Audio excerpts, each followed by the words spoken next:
Hey guys, this is Chris King, and I am here at my house, hanging out, working online the day after our golden retriever Rocky had an ACL surgery, so we're helping nurse him back to health. And it's January 2025. This is going to be a great year. But there's some stuff that I want to share for those of you that get our newsletter and for our clients or just friends, whoever, that can maybe the ideas might resonate with you in some way or fashion. So I think one of the things about New Year's that's awesome is just the ability to restart. But the idea of setting goals, I don't know about you guys, but I'm a terrible goal finisher, and so I don't set them too often. Try to keep the expectations manageable. Along with the book I've always said I'm going to write, which is called Great to Good. Just be good. You don't have to be amazing, which that idea has some validity, but I think that there's a lot of things that we don't ever get to because our follow through is bad, or maybe we have good intentions, but and sometimes the reset of the new year really emphasizes just how poor we are at it. Or maybe you're married to someone that's great at it and you're not. Quick plug for the latest podcast. Like, we talk about this on it, and Kristen, my wife, is on there, and she just slays. It's so good. Kristen, who is a really great resetter and structured goal kind of person, talking with Allison and I, who aren't, and it's a fascinating conversation. But so I guess my point is that it can make us feel not great. But one of the things that I think a lot of people miss, and it is also a little bit foundational in the kind of therapy that I tend to practice, which is called acceptance commitment therapy, which has to do, the simple idea is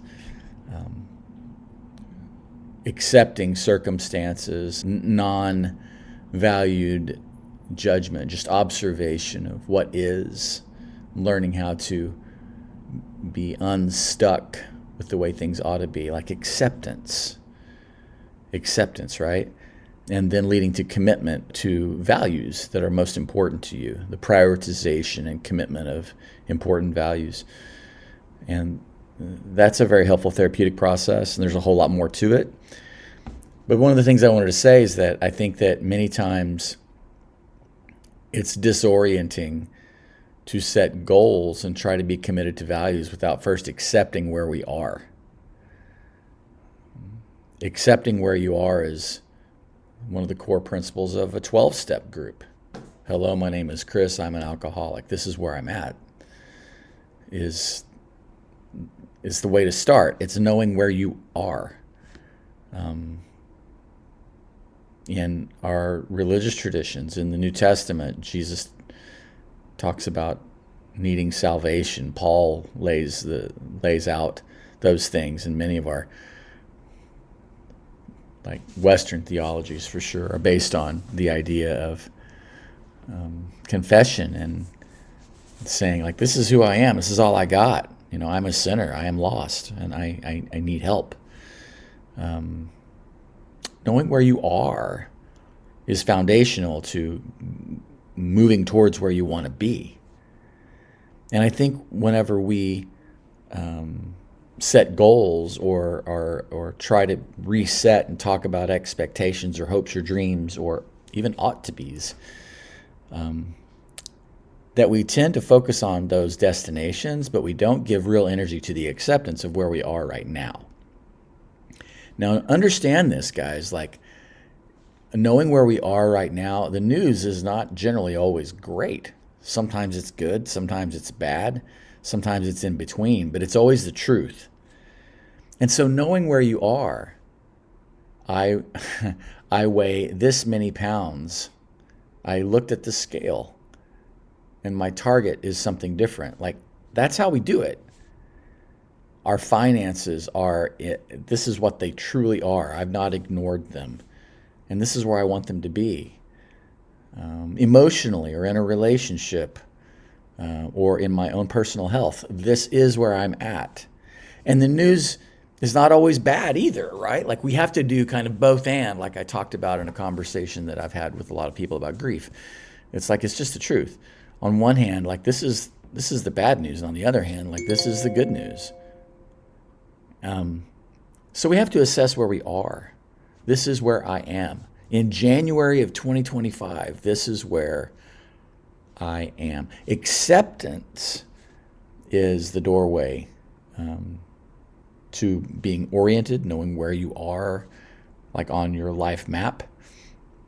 And it gives you a proper place to start taking small steps towards where you want to be.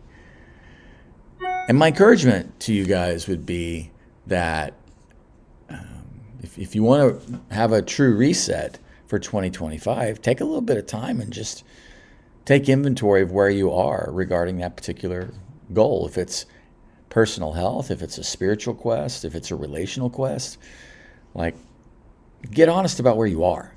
Accept what's real.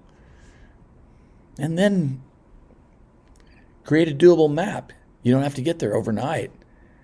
On the last pitch for the podcast, Kristen talks about the day that she decided to run a mile every day of the year. And it doesn't sound like any huge deal, I don't know, to a lot of you guys maybe, but it's an amazing story. It's a beautiful story. And the last day of the year, friends and family and a ton of people came over to the house, and we all ran this mile together, and we had breakfast to kick in the new year, and we talked about what we learned. So accept where you are this year. Like, take inventory of that. Decide what you want and where you want to go. And then make those steps super manageable. Make it doable. You can. And if you're an Enneagram 8, or like some other people I know, if you want to make your goal a little bit unreasonable and shoot for the stars, that's better than shooting for nothing. I am so excited for this year. And for those of you who are part of our team, thank you. For those of you that just kind of follow and get our newsletter, or maybe you're a client, like, our goal is to be helpful in your lives. Just thank you for all your support. You guys, here's to a great 2025. See ya.